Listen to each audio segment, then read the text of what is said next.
আসসালামু আলাইকুম। আমি এখন নাটোর রাজবাড়ির ভিতরে ঢুকতেছি।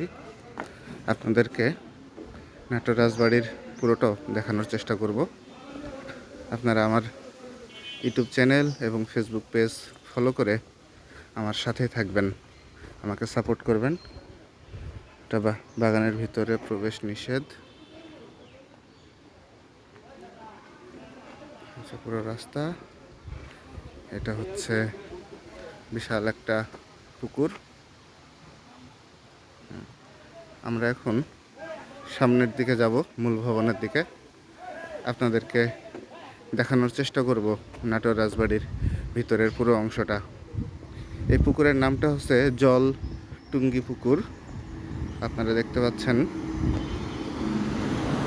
নাটোর রাজবংশের অপূর্ব নিদর্শন এই জলটুঙ্গি পুকুর। বিশাল এই পুকুরটি নাটোর রাজবংশের স্মৃতি বহন করছে।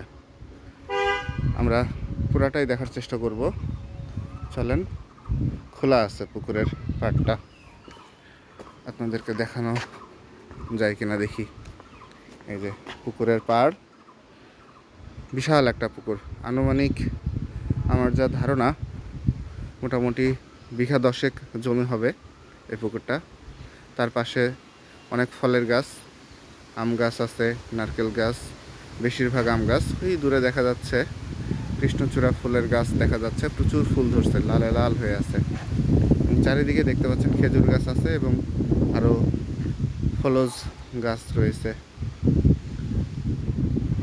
আমরা যদি একটু নিচে নামার চেষ্টা করি, দেখা যাক সিঁড়ি বেয়ে।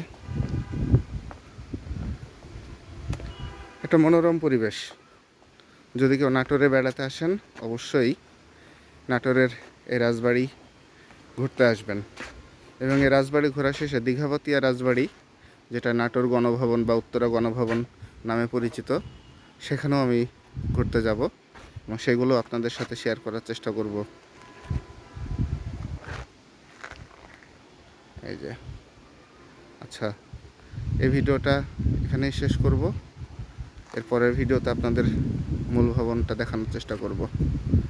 আমাকে সাপোর্ট করুন। ফেসবুকে ভিডিওটা দেখলে অবশ্যই পেজটা ফলো করবেন, আর ইউটিউব থেকে দেখলে চ্যানেলটা সাবস্ক্রাইব করবেন। ভালো থাকবেন। আল্লাহ হাফেজ।